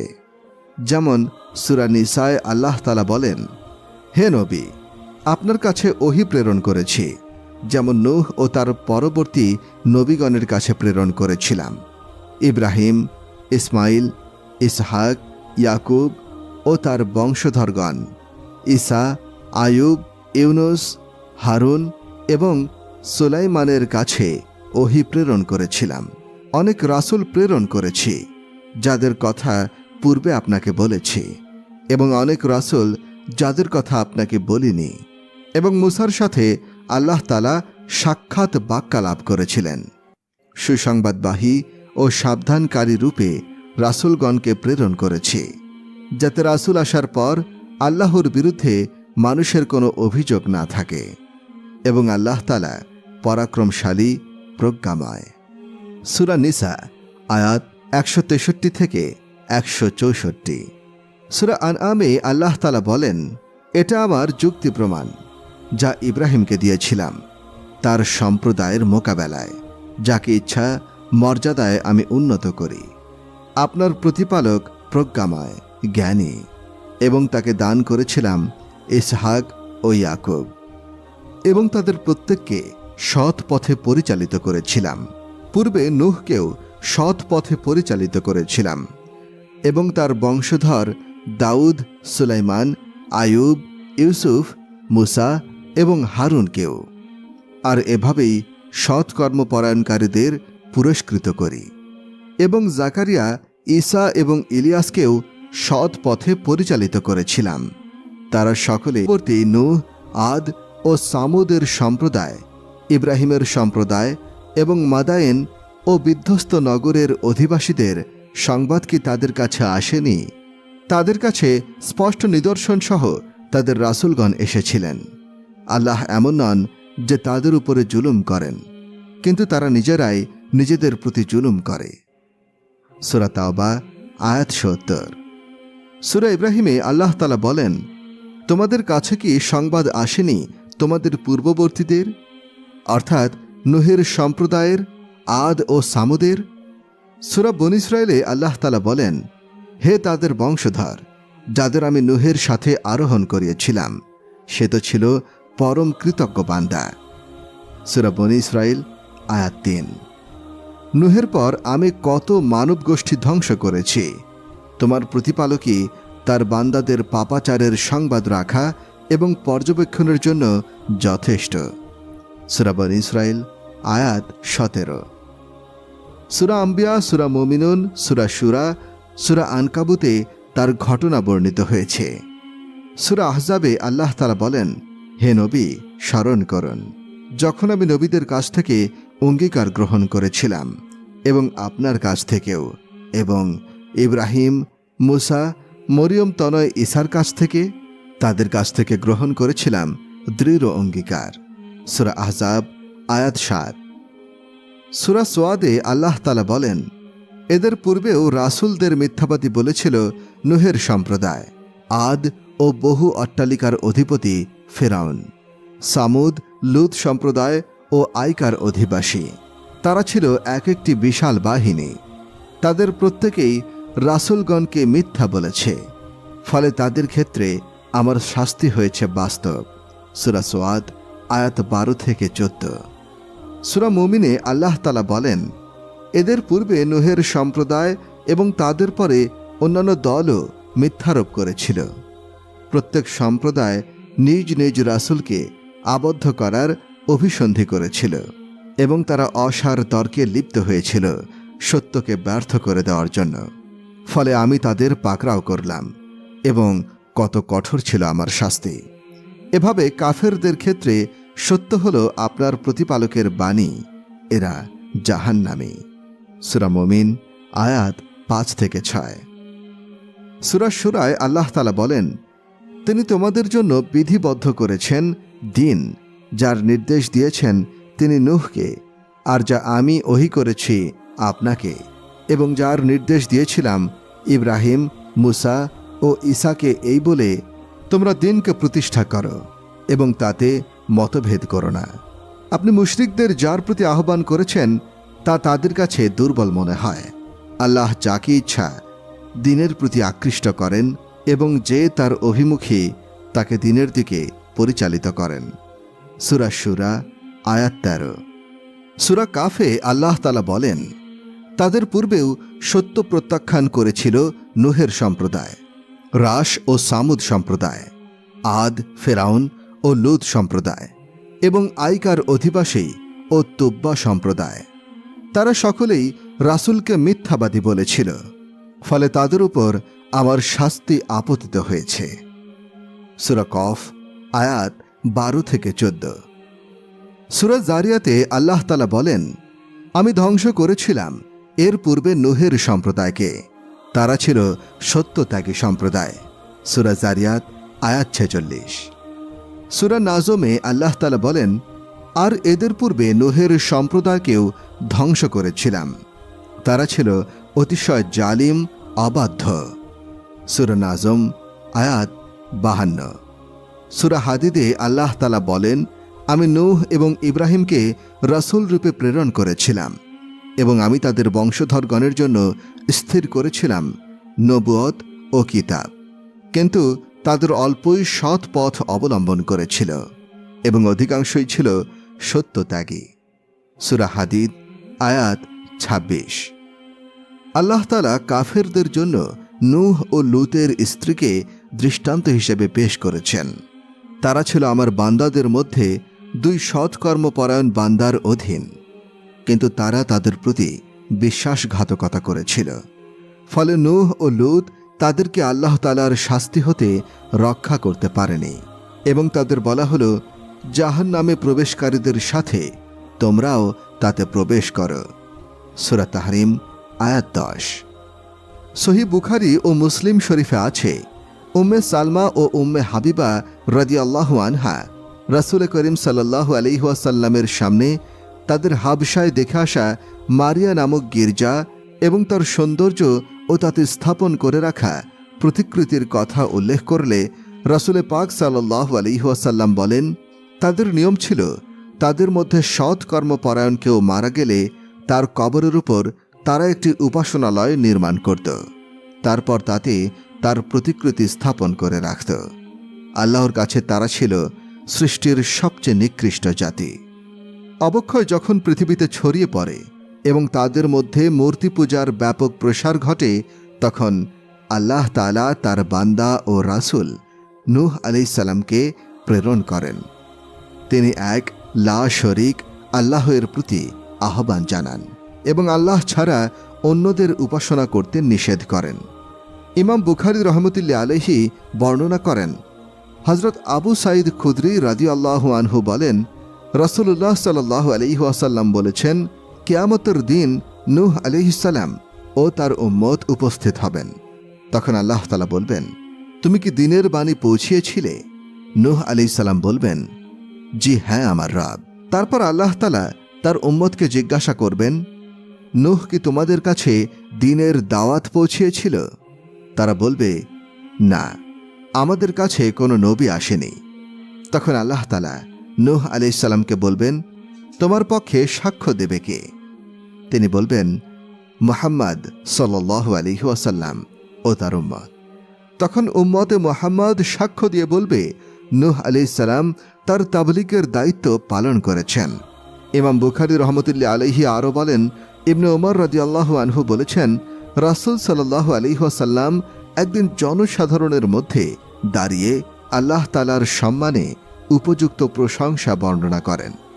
তারপর দাজ্জালের কথা উল্লেখ করে বললেন, তোমাদেরকে আমি তার ব্যাপারে সাবধান করছি। এমন কোনো নবী নেই যিনি আপন সম্প্রদায়কে তার ব্যাপারে সাবধান করেননি। নূহ আলাইহিস সালামও আপন সম্প্রদায়কে তার ব্যাপারে সাবধান করে দিয়েছিলেন। তবে তার ব্যাপারে তোমাদেরকে আমি এমন একটি কথা বলে দিই যা কোনো নবী তার সম্প্রদায়কে বলেনি। তোমরা জেনে রেখো, সে হবে এক চক্ষু বিশিষ্ট, কিন্তু আল্লাহ তাআলা এক চক্ষু বিশিষ্ট নন। ইমাম আবু হাতেম হযরত আসরাম রহমতুল্লাহ আলাইহি এর সূত্রে বলেন, রাসূল সাল্লাল্লাহু আলাইহি ওয়াসাল্লাম বলেন, নূহ আলাইহিস সালাম নৌযানে প্রতি জীবের এক জোড়া তুলে নিলে তার সঙ্গীরা বলল, সিংহের সাথে আমরা, কিংবা বলল, গৃহপালিত প্রাণীরা কিভাবে নিরাপদ বোধ করবে? তখন আল্লাহ তাআলা সিংহকে জ্বরাক্রান্ত করে দেন। পৃথিবীতে এটাই ছিল সর্বপ্রথম জ্বরের আবির্ভাব। তারপর তারা ইঁদুরের ব্যাপারে অভিযোগ করে বললেন, এগুলো তো আমাদের খাদ্যদ্রব্য ও জিনিসপত্র সব নষ্ট করে ফেলবে। তখন আল্লাহ তাআলার নির্দেশে সিংহ হাঁচি দেয়, এতে বিড়াল বের হয়ে আসে। বিড়াল দেখে ইঁদুররা সব আত্মগোপন করে। ইমাম আবু জাফর ইবনে জারির ও আবু মুহাম্মদ ইবনে হাতিম আপন তাফসিরে উম্মুল মুমিনিন আয়েশা রাদিয়াল্লাহু আনহার বরাতে বলেন, রাসূল করিম সাল্লাল্লাহু আলাইহি ওয়াসাল্লাম বলেন, নূহের সম্প্রদায়ের কারো প্রতি যদি আল্লাহ তাআলা দয়া করতেন তাহলে অবশ্যই শিশুর মায়ের প্রতি দয়া করতেন। রাসূল সাল্লাল্লাহু আলাইহি ওয়াসাল্লাম বলেন, নূহ আলাইহিস সালাম তার সম্প্রদায়ের মধ্যে ৯৫০ বছর অবস্থান করেন এবং বৃক্ষরোপণ করে ১০০ বছর অপেক্ষা করেন। বৃক্ষটি বড় হয়ে পোক্ত হলে তা কেটে নৌকা নির্মাণ করেন। নৌকা নির্মাণকালে সম্প্রদায়ের লোকেরা যখন তার কাছ দিয়ে অতিক্রম করত তখন তাকে ঠাট্টা করে বলতো, তুমি ডাঙায় নৌকা নির্মাণ করছো, এটা চলবে কিভাবে? নূহ আলাইহিস সালাম বললেন, অচিরেই তোমরা জানতে পারবে। হযরত আদম আলাইহিস সালামের পর হযরত নূহ আলাইহিস সালামকে আল্লাহ তাআলা পৃথিবীতে সর্বপ্রথম রাসূল হিসেবে প্রেরণ করেন। বুখারী ও মুসলিম শরীফের হাদিস দ্বারা তা সুস্পষ্ট প্রমাণিত। মুসলিম শরীফের শাফায়াতের অধ্যায়ে হযরত আবু হুরায়রা রাদিয়াল্লাহু আনহু থেকে একটি দীর্ঘ রাওয়ায়াত বর্ণিত আছে, হে নূহ, তোমাকে পৃথিবীতে সর্বপ্রথম রাসূল বানানো হয়েছে। আল্লাহ তাআলা হযরত নূহ আলাইহিস সালামকে পৃথিবীতে রাসূল হিসেবে প্রেরণের পর তিনি তার সম্প্রদায়কে আল্লাহর ইবাদত ও তাওহীদের দাওয়াত দেন। অনুরূপভাবে অন্যান্য পয়গম্বরও তাওহীদ ও অন্যান্য বিষয়ের দাওয়াত দিয়েছেন। তারা সকলে তারই বংশধর ছিলেন। কোরআন মাজিদে ইরশাদ হয়েছে, তার অর্থাৎ নূহ আলাইহিস সালামের বংশধরকেই আমি বিদ্যমান রেখেছি বংশ পরম্পরায়। সূরা সাফফাত আয়াত ৭৭। আমি তাদের অর্থাৎ নূহ ও ইব্রাহিম আলাইহিস সালামের বংশধরদের জন্য স্থির করেছিলাম নবুয়ত ও কিতাব। সূরা হাদীদ আয়াত ২৬। হযরত নূহ আলাইহিস সালামের পরে আগত সকল নবী ও রাসূলই তার বংশধর ছিলেন। তেমনিভাবে তার বংশধর ছিলেন হযরত ইব্রাহিম আলাইহিস সালাম, আর তার মাধ্যমে তার পরবর্তী সকল নবী রাসূলই হযরত নূহ আলাইহিস সালামের বংশধর। পৃথিবীতে আগমনকারী সকল নবী রাসূলের প্রতি তাওহীদের দাওয়াত দেওয়ার নির্দেশ ছিল। আল্লাহ তাআলা বলেন, আল্লাহর ইবাদত করার ও তাগুতকে বর্জন করার নির্দেশ দেওয়ার জন্য আমি প্রত্যেক জাতির মধ্যে রাসূল পাঠিয়েছি। সূরা নাহল আয়াত ৩৬। আপনার পূর্বে যে সকল রাসূল প্রেরণ করেছিলাম তাদের আপনি জিজ্ঞাসা করুন, আমি কি দয়াময় আল্লাহ ছাড়া কোনো দেবতা স্থির করেছিলাম যার ইবাদত করা যায়? সূরা যুখরুফ আয়াত ৪৫। এমনিভাবে হযরত নূহ আলাইহিস সালামের উপরেও সেই নির্দেশই ছিল। কাজেই তিনি তার সম্প্রদায়কে বলেছিলেন, হে আমার সম্প্রদায়, আল্লাহর ইবাদত করো, তিনি ছাড়া তোমাদের কোনো ইলাহ নেই। আমি তোমাদের জন্য মহাদিনের শাস্তির আশঙ্কা করছি। সূরা আরাফ আয়াত ৫৯। তিনি আরও বলেছিলেন, তোমরা আল্লাহ ছাড়া অপর কিছুর ইবাদত করো না, আমি তোমাদের জন্য এক যন্ত্রণাদায়ক দিবসের শাস্তির আশঙ্কা করছি। সূরা হুদ আয়াত ২৬। তিনি আরও বলেছিলেন, হে আমার সম্প্রদায়, আমি তোমাদের জন্য স্পষ্ট সতর্ককারী এ বিষয়ে তোমরা আল্লাহর ইবাদত করো, এবং তাকে ভয় করো আর আমার আনুগত্য করো। সূরা মুমিনুন আয়াত 23। তবে সূরা নূহে সবিশেষ স্বজাতির প্রতি তার দাওয়াতের বিভিন্ন পদ্ধতি বর্ণিত হয়েছে। তিনি রাত দিন গোপনে ও প্রকাশ্যে লোকদের দাওয়াত দিয়েছেন। তিনি কখনো উৎসাহ উদ্দীপনার সাথে, আবার কখনো ভয় ভীতি প্রদর্শনের মাধ্যমে লোকদেরকে বুঝিয়েছেন, কিন্তু আক্ষেপ তাদের উপরে। সম্প্রদায়ের লোকেরা কোনো অবস্থাতেই তার দাওয়াতে সাড়া দিল না, বরং অধিকাংশ লোক হজরত নূহ আলাইহিসসালামের প্রকাশ্য বিরোধিতা শুরু করল। তারা গোমরাহিতে আরও নিমজ্জিত হয়ে হজরত নূহ আলাইহিসসালামের বিরুদ্ধে উঠে পড়ে লাগল। তারা হজরত নূহ আলাইহিসসালামের অনুসারীদের ঠাট্টা বিদ্রূপ করতে লাগল। তাদেরকে মেরে ফেলার ও দেশ থেকে বিতাড়িত করার ভয় দেখাতে থাকল। শুধু তাই নয়, বরং তাদের উপর চালালো বিভিন্নভাবে নির্যাতন। কুরআন মাজিদে এই প্রসঙ্গে বর্ণিত হয়েছে, তার সম্প্রদায়ের প্রধানগণ বলেছিল, আমরা তো তোমাকে স্পষ্ট ভ্রান্তিতে দেখছি। নূহ আলাইহিসসালাম বললেন, হে আমার সম্প্রদায়, আমার মধ্যে কোনো বিভ্রান্তি নেই। আমি তো জগৎসমূহের প্রতিপালকের রাসূল। আমার প্রতিপালকের বাণী আমি তোমাদের কাছে পৌঁছাচ্ছি এবং তোমাদের হিত উপদেশ দিচ্ছি, এবং তোমরা যা জানো না আমি তা আল্লাহর পক্ষ থেকে জানি। হজরত নূহ আলাইহিসসালামের অনুসারীদেরকে কাফেররা কটাক্ষ করত অধম ও নীচ বলে। এই প্রসঙ্গে আল্লাহ তাআলা বলেন, তার সম্প্রদায়ের কাফের নেতৃবৃন্দ বলল, আমরা তো তোমাকে আমাদের মতোই মানুষ দেখছি। আমরা তো দেখছি যারা বোঝে না তারাই তোমার অনুসরণ করছে, যারা আমাদের মধ্যে অধম, এবং আমরা আমাদের উপর তোমাদের কোনো শ্রেষ্ঠত্ব দেখছি না, বরং আমরা তোমাদেরকে মিথ্যাবাদী বলে মনে করি। সূরা হুদ আয়াত 27। নূহ আলাইহিসসালামের সম্প্রদায়ের লোকেরা বিস্মিত হল। একজন মানুষ কিভাবে রাসূল হতে পারে?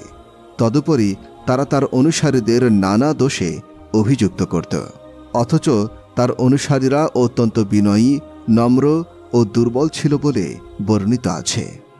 তারা নূহ আলাইহিসসালামের দাওয়াত শুনেই তা কবুল করে নিয়েছিল, তাই কাফেররা তাদেরকে বিবেচনাহীন বলে মন্তব্য করেছিল। উপরে উল্লেখিত আয়াত অর্থাৎ সূরা হুদের 29 নম্বর আয়াত দ্বারা একথা প্রতীয়মান হয়, সম্পদশালী ও প্রভাবশালী কাফেররা হজরত নূহ আলাইহিসসালামের কাছে তার অসহায় ও দুর্বল আনসারী ব্যক্তিদের তাড়িয়ে দিলে আমরা তোমার কথা শুনতে পারি বলে দাবি করেছিলেন। যেমনিভাবে কুরাইশদের অহংকারী কাফেররা রাসূল সাল্লাল্লাহু আলাইহি ওয়াসাল্লামকে বলেছিলেন, আপনার দরবার হতে হজরত আম্মার, শুয়াইব, বেলাল, খাব্বার রাদিয়াল্লাহু আনহু প্রমুখ গরিব, দুর্বল ও অসহায়দের তাড়িয়ে দিন। কিন্তু আল্লাহ তাআলা তাকে এরূপ কাজ থেকে বিরত থাকার এবং মুমিনগণের দিকেই নিবিষ্ট থাকতে নির্দেশ দিয়েছেন। হজরত নূহ আলাইহিসসালাম বলেন, মুমিনগণকে তাড়িয়ে দেওয়া আমার কাজ নয়, আমি তো কেবল একজন স্পষ্ট সতর্ককারী। তিনি তাদের মধ্যে অবস্থান করেছিলেন 950 বছর। এরপর প্লাবন তাদের গ্রাস করে, কারণ তারা ছিল জালিম। এভাবে হজরত নূহ আলাইহিসসালাম তার সম্প্রদায়কে দ্বীনের দাওয়াত দিতেন এবং একত্ববাদের প্রতি আহ্বান করতেন, কিন্তু তার সম্প্রদায় তাকে বারবারই মিথ্যা প্রতিপন্ন করত এবং তার অনুসারীগণকে উপহাস করত। কাফেররা এতটাই ভ্রান্তির মধ্যে ছিল। হজরত নূহ আলাইহিসসালাম এত দীর্ঘকালের দাওয়াতের পরিশ্রমের পর কিছু সংখ্যক লোক হজরত নূহ আলাইহিসসালামের আনীত দ্বীনের উপরে বিশ্বাস স্থাপন করেছিল। হজরত নূহ আলাইহিসসালামের কওম তার দাওয়াত কবুল করল না।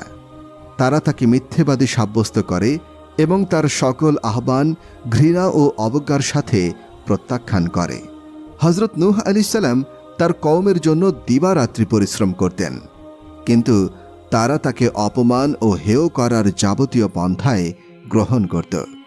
বিস্ময় প্রকাশ করে তারা বলতো, যে ব্যক্তি ধন সম্পদ ও সচ্ছলতায় আমাদের চেয়ে শ্রেষ্ঠ নয়, মান মর্যাদায় ফেরেশতাদের চেয়ে উচ্চ নয়, আমাদের নেতা ও পরিচালক হওয়ার তার আর কি যোগ্যতা আছে? তারা হজরত নূহ আলাইহিসসালামের অনুসারীদের দেখলে তাচ্ছিল্যের সাথে বলতো, আমরা এদের মতো নই, তোমার আদেশ অনুগত হয়ে যাব, এবং তোমাকে নিজেদের অনুসরণীয় নেতা হিসেবে মেনে নেব। তারা মনে করত এই দুর্বল ও নীচ শ্রেণীর অন্তর্ভুক্ত লোকেরা নূহ আলাইহিসসালামের অন্ধ অনুসারী। কদচি তারা হযরত নূহ আলাইহিসসালামের কথার প্রতি মনোযোগ দিত। তথাপি তার কাছে জেদ করত, আগে সমস্ত হীন ও গরিব লোকদের তোমার কাছ থেকে বিতাড়িত করো, তবেই আমরা তোমার কথা শুনব, কেননা তাদেরকে দেখলে আমাদের ঘৃণা হয়। তারা এবং আমরা এক স্থানে বসতে পারি না। হযরত নূহ আলাইহিসসালাম বলতেন, এটা কখনো হতে পারে না, কেননা তারা আল্লাহর খাঁটি বান্দা। হযরত নূহ আলাইহিসসালাম সর্বোচ্চ চেষ্টা করলেন যাতে হতভাগা কওম বুঝতে পারে এবং আল্লাহ পাকের রহমত লাভের উপযোগী হয়ে যায়। কিন্তু কওম তার হেদায়েত মানল না, বরং তার পক্ষ থেকে যে পরিমাণ হেদায়েত ও সত্যের দাওয়াত হতো, কওমের পক্ষ থেকে সেই পরিমাণ শত্রুতা ও বিরোধিতা হতো। এবং হযরত নূহ আলাইহিসসালামকে দুঃখ প্রদানের সর্বপ্রকার উপায় অবলম্বন করত তারা। তাদের সর্দার প্রধানরা সাধারণ লোকদের পরিষ্কার করে বলে দিত, তোমরা কোনো প্রকারেই ওয়াদ, সুয়া, ইয়াগুস, ইয়াউক ও নাসুর মূর্তিগুলোর পূজা ত্যাগ করো না। এমনকি পরিশেষে তারা বিরক্ত হয়ে বলতে লাগল, হে নূহ, আর আমাদের সাথে ঝগড়া কলহ করো না এবং আমাদের অমান্য করার দরুন তোমার খোদাকে বলে যে আযাব আনতে পারো নিয়ে এসো। সূরা হুদ আয়াত ৩২। যখন কওমের সকল অপচেষ্টা ও হঠকারিতা প্রকাশ হয়ে গেল এবং কোরআন পাকের স্পষ্ট বর্ণনা অনুযায়ী ৯৫০ বছর অক্লান্ত অবিরাম হেদায়েতের পরেও তাদের মধ্যে কোনো পরিবর্তন দেখা গেল না, তখন তিনি নিতান্তই ব্যথিত হলেন। আল্লাহ তাআলা তখন তাকে সান্ত্বনা দিলেন এবং বললেন, যারা ঈমান আনার ছিল এনেছে, তারা ছাড়া অন্যরা কেউই ঈমান আনবে না, অতএব তাদের কার্যকলাপের জন্য দুঃখ করবেন না। সূরা হুদ আয়াত ৩৬। হযরত নূহ আলাইহিসসালাম বুঝতে পারলেন তার সত্য প্রচারে ত্রুটি হয়নি, এরা বরং অমান্যকারী নাফরমান। তখন তিনি তাদের কার্যকলাপ ও জঘন্যচারে ব্যথিত হয়ে আল্লাহ পাকের দরবারে দোয়া করলেন, হে আমার প্রতিপালক, আপনি কাফেরদের কওমকে জমিনের উপরে অবশিষ্ট রাখবেন না। যদি আপনি তাদের এভাবে ছেড়ে দেন, তবে তারা আপনার বান্দাদের গোমরাহ করে ফেলবে এবং তাদের বংশধর তাদের মতোই পাপিষ্ঠ ও নাফরমান পয়দা হবে। সূরা নূহ আয়াত ২৬ থেকে ২৭। আল্লাহ পাক হযরত নূহ আলাইহিসসালামের দোয়া কবুল করলেন এবং আমলের প্রতিফলের নিয়ম অনুযায়ী অবাধ্যদের অবাধ্যতার শাস্তি ঘোষণা করে দিলেন। আর মুমিনদের রক্ষার জন্য প্রথমে হযরত নূহ আলাইহিসসালামকে নির্দেশ দিলেন একটি নৌযান তৈরি করুন, যাতে বাহ্যিক কারণ হিসেবে তিনি এবং অনুগত মুমিনগণ সেই শাস্তি হতে সুরক্ষিত থাকে, আর তা অবাধ্য ও নাফরমান লোকদের প্রতি অচিরেই নাজিল হবে। হযরত নূহ আলাইহিসসালাম আল্লাহ পাকের আদেশ অনুযায়ী নৌকা তৈরি শুরু করলেন। কাফেররা ঠাট্টা বিদ্রুপ করতে লাগল। যখনই নির্মাণাধীন নৌযানের কাজ দিয়ে যেত, তখনই বলতো, চমৎকার, আমরা যখন নিমজ্জিত হতে আরম্ভ করব, তখন তুমিও তোমার অনুসারীরা এই নৌকায় আরোহণ করে সুরক্ষিত থেকে মুক্তি পেয়ে যাবে। কেমন নির্বোধ সুলভ কল্পনা! হযরত নূহ আলাইহিসসালামও তাদের অপরিণামদর্শিতা এবং আল্লাহ তাআলার নাফরমানের দুঃসাহস দেখে তাদের অনুরূপ জবাব দিতেন এবং নিজের কাজে মনোযোগী থাকতেন। আল্লাহ তাআলা তাকে প্রকৃত অবস্থা সম্পর্কে সতর্ক করে দিয়েছিলেন, হে নূহ, তুমি আমার তত্ত্বাবধান অনুযায়ী নৌকা নির্মাণ করতে থাকো, আর এখন আমাকে সম্বোধন করে জালিমদের ব্যাপারে কোনো সুপারিশ করবে না। নিঃসন্দেহে তারা নিমজ্জিত হবে। সূরা হুদ আয়াত ৩৭। অবশেষে নূহ আলাইহিসসালামের নৌযান প্রস্তুত হয়ে গেল। এখন আল্লাহ তাআলার প্রতিশ্রুত আযাব নাজিল হবার সময় নিকটবর্তী হল। নূহ আলাইহিসসালাম প্রথম আলামত অর্থাৎ নিদর্শন দেখতে পেলেন, যা তাকে বলে দেওয়া হয়েছিল, অর্থাৎ ভূগর্ভ হতে পানি উচ্ছারিত হওয়া। তখন আল্লাহ পাক আদেশ করলেন, নিজের বংশধরকে নৌকা আরোহণের আদেশ দাও, আর সমস্ত প্রাণীকুল হতে প্রত্যেক প্রকারের এক এক জোড়াও নৌকায় উঠিয়ে নাও। প্রায় ৪০ জনের সেই ক্ষুদ্র দলটিকেও, যারা তোমার উপরে ঈমান আনয়ন করেছে, নৌকায় আরোহণের তাদেরকে আদেশ দাও। যখন আল্লাহ পাকের ওহী সম্পূর্ণরূপে কার্যকর হল, তখন আসমানের প্রতি আদেশ হল পানি বর্ষণ করতে আরম্ভ করো, আর জমিনের ফোয়ারার প্রতি আদেশ হল পূর্ণ মাত্রায় বের হতে থাকো। আল্লাহ পাকের আদেশে যখন এই সব কিছু হতে থাকল, তখন নৌকা তার অর্থাৎ আল্লাহ তাআলার প্রত্যক্ষ হেফাজতে ভাসতে থাকল, সেই পর্যন্ত যে পর্যন্ত না সমস্ত অবিশ্বাসী ও অবাধ্য লোকেরা পানিতে ডুবে গেল এবং আল্লাহ তাআলার বিধি ব্যবস্থা কর্মফল অনুযায়ী নিজেদের কৃতকর্মের ফল ভোগ করল। হযরত নূহ আলাইহিস সালামের সময়কার এই প্লাবনকে দীর্ঘদিন অনেকের কাছে সাজানো কাহিনী বলে অভিহিত ছিল, কিন্তু বর্তমান বিজ্ঞানীরাও স্বীকার করেছেন সে সময় ভয়াবহ ভারী বর্ষণ ও প্লাবনের মুখে পড়েছিল পৃথিবী। বিজ্ঞানীরা কেউ কেউ নূহ আলাইহিস সালামের নৌকার ধ্বংসাবশেষ অনুসন্ধানেও ব্যস্ত আছেন। তুরস্কের এক পাহাড়ে গত শতাব্দীর শেষ দিকে হাজার হাজার বছর আগে তৈরি করা বিশাল আকারের নৌকার ধ্বংসাবশেষ আবিষ্কৃত হয়েছে। প্রত্নতাত্ত্বিকদের ধারণা মতে এটাই নূহের নৌকা। হযরত আব্দুল্লাহ ইবনে আব্বাস রাদিয়াল্লাহু আনহু হতে বর্ণিত, তিনি বলেন, হযরত ঈসা আলাইহিস সালামের অনুসারীগণ তাকে বললেন, কতই না ভালো হতো যদি আপনি এমন এক ব্যক্তিকে জীবিত করে দিতেন যিনি নূহ আলাইহিস সালামের নৌকার বিস্তারিত কাহিনী আমাদের বলে দিতেন। হযরত আব্দুল্লাহ ইবনে আব্বাস রাদিয়াল্লাহু আনহু বলেন, এরপর হযরত ঈসা আলাইহিস সালাম তার অনুসারীদেরকে নিয়ে মাটির একটি ঢিবির কাছে গেলেন। সেই ঢিবি অর্থাৎ স্তূপ থেকে এক মুঠো মাটি হাতে নিয়ে অনুসারীদের বললেন, তোমরা কি জানো এই মাটি কার? তারা জবাব দিল, আল্লাহ ও তার রাসূলই এই সম্পর্কে অধিক জ্ঞাত। তখন হযরত ঈসা আলাইহিস সালাম বললেন, এই মাটি হচ্ছে নূহ আলাইহিস সালামের পুত্র হামের পায়ের পিঠ। হযরত ইবনে আব্বাস রাদিয়াল্লাহু আনহু বললেন, এরপর হযরত ঈসা আলাইহিস সালাম সেই মাটির স্তূপের উপর তার লাঠি দিয়ে আঘাত করে বললেন, আল্লাহর নির্দেশে দাঁড়িয়ে যাও।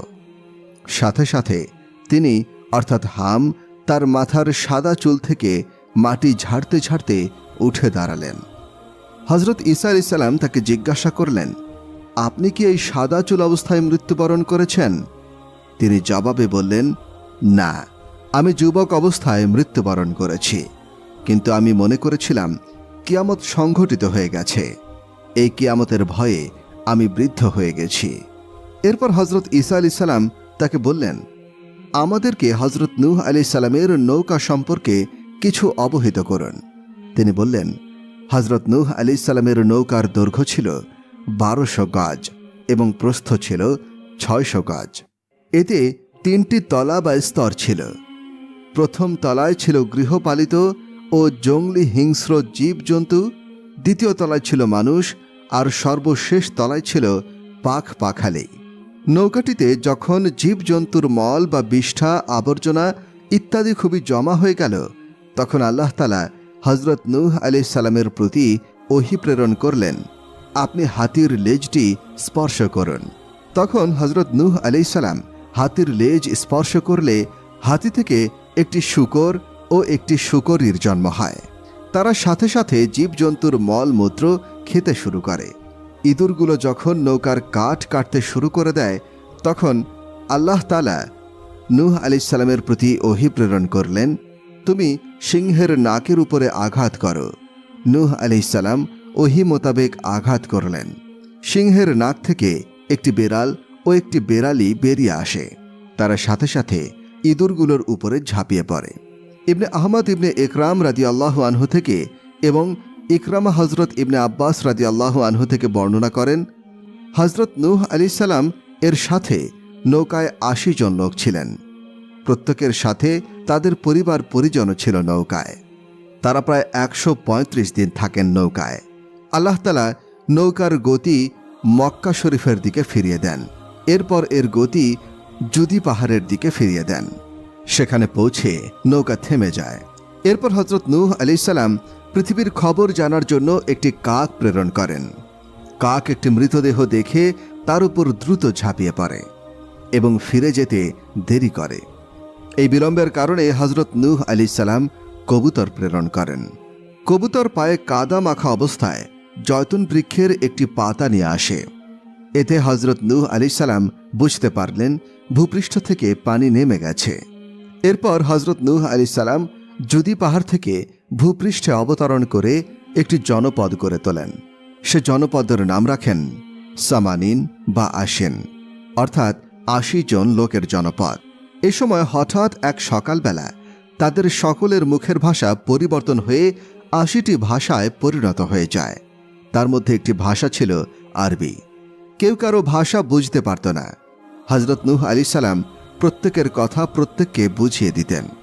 হজরত কাতাদা রহমতুল্লাহ আলাইহি ও অন্যান্যরা বলেন, নূহ আলাইহিস সালামের সম্প্রদায়ের এই বিশ্বাসী দলটি রজব মাসের ১০ তারিখে নৌকায় আরোহণ করে ১২০ দিন তাতে অবস্থান করেন।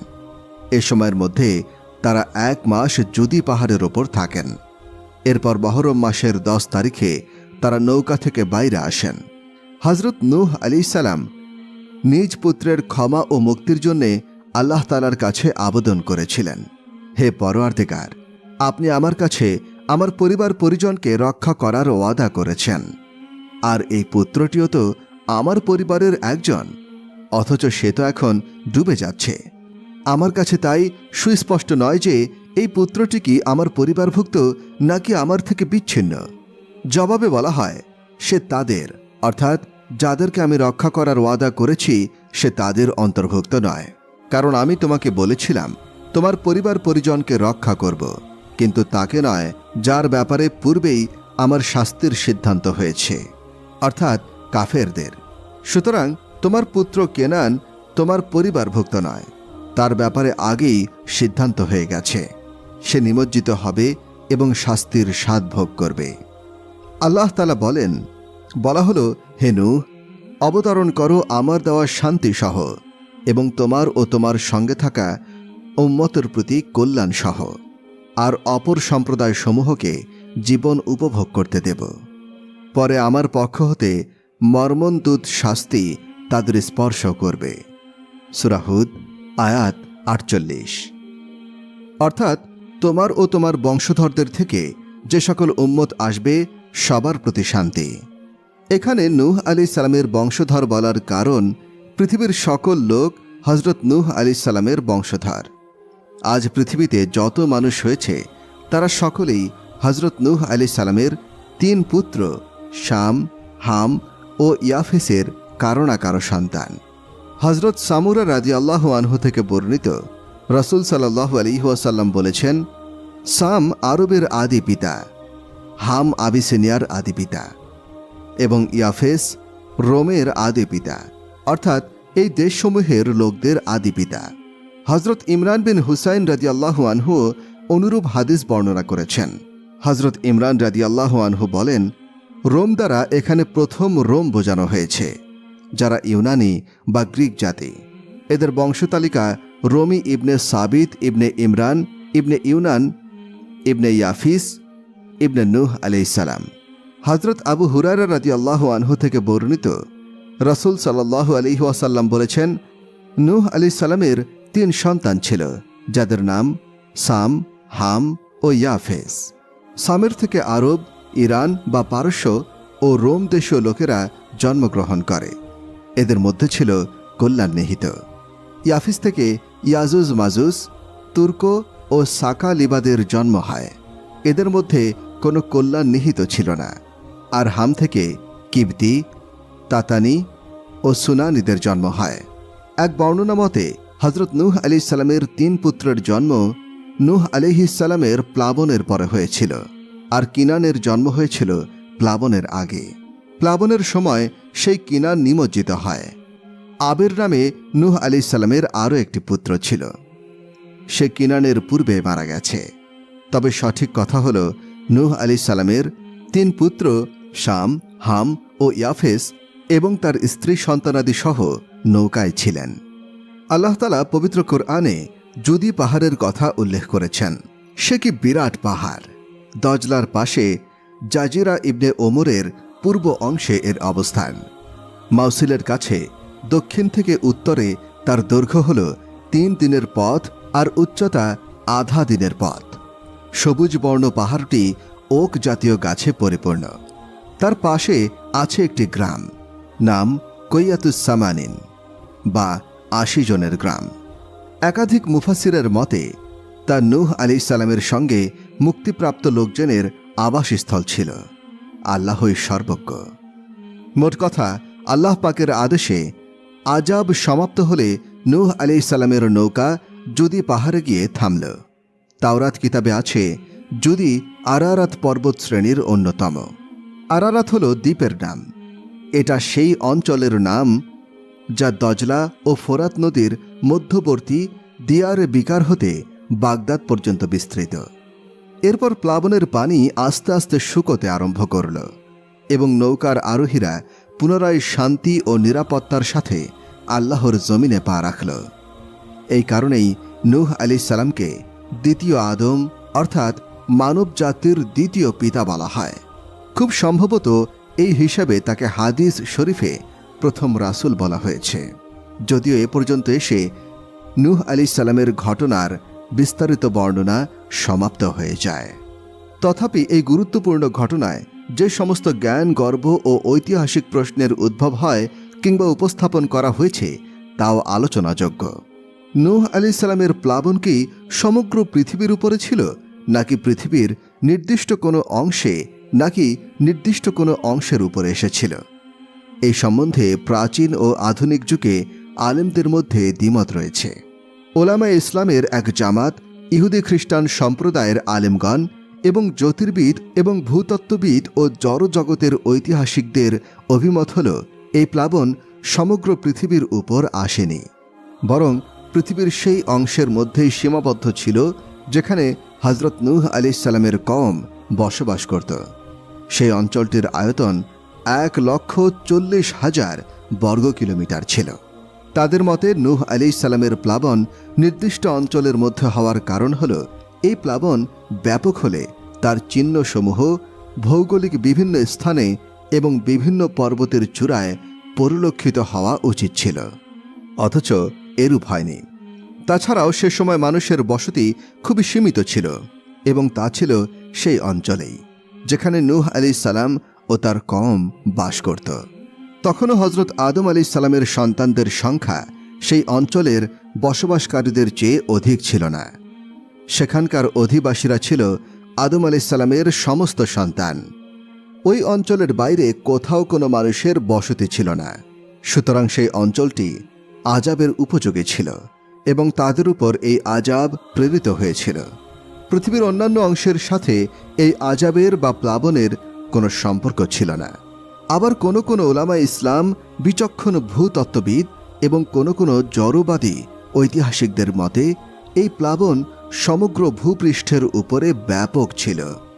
আর ব্যাপক প্লাবন শুধু এই একটিই নয়, বরং তাদের মতে ভূপৃষ্ঠের উপর এ ধরনের বহু প্লাবন এসেছিল অতীতে। তন্মধ্যে এটাও একটা। পৃথিবীর উচ্চ পর্বতসমূহের উপর এমন প্রাণীসমূহের দেহ ও হাড় সহ পাওয়া গেছে যার সম্বন্ধে ভূতত্ত্বগণের অভিমত হল এগুলো জলজ প্রাণী, শুধু পানিতেই জীবিত থাকতে পারত।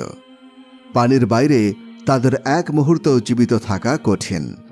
সুতরাং পৃথিবীর সুউচ্চ পর্বতমালার ওপর এসব বস্তুর অস্তিত্বই প্রমাণ করে যে কোনো এক কালে পানির এমন এক বিশাল প্লাবন এসেছিল যা সে সকল পর্বতসমূহকে নিমজ্জিত করেছিল। বিশেষজ্ঞগণের বিশুদ্ধ মতে এই প্লাবন নির্দিষ্ট অঞ্চলে হয়েছিল, ব্যাপক ছিল না। কোরআন মাজিদে আল্লাহ তাআলার নীতি অনুযায়ী উপদেশ ও শিক্ষণীয় দিকগুলোই উল্লেখ করা হয়েছে, এর বাইরে কোনো কথা নেই। কোরআন শুধু এতটুকুই বলতে চায়, ইতিহাসে এই ঘটনা জ্ঞানীদের ভুলে যাওয়া উচিত নয়, স্মরণ রাখা উচিত। আজ থেকে হাজার হাজার বছর আগে একটা সম্প্রদায় আল্লাহ তাআলার অবাধ্যতার কারণে তুফান ও জলোচ্ছ্বাসে ধ্বংস হয়ে গিয়েছিল।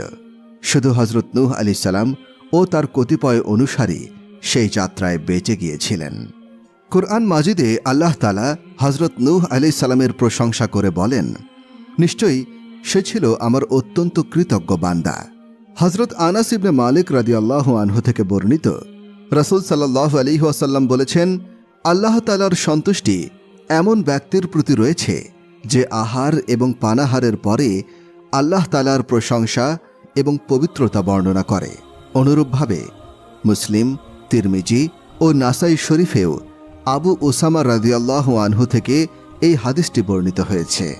প্রকৃতপক্ষে কৃতজ্ঞ সেই ব্যক্তিকে বলা হয় যার অন্তর ও অঙ্গপ্রত্যঙ্গসমূহ সর্বদা আল্লাহ তাআলার ইবাদত ও আনুগত্যে ব্যয় করে থাকে।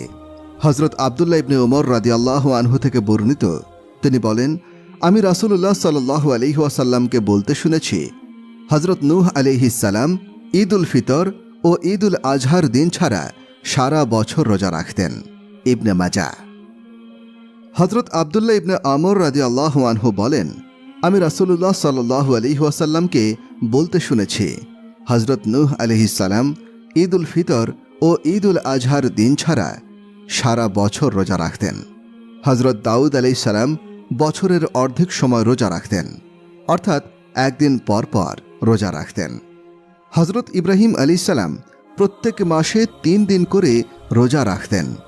কখনো রোজা রাখতেন, কখনো রোজা ভাঙতেন। তাবারানী।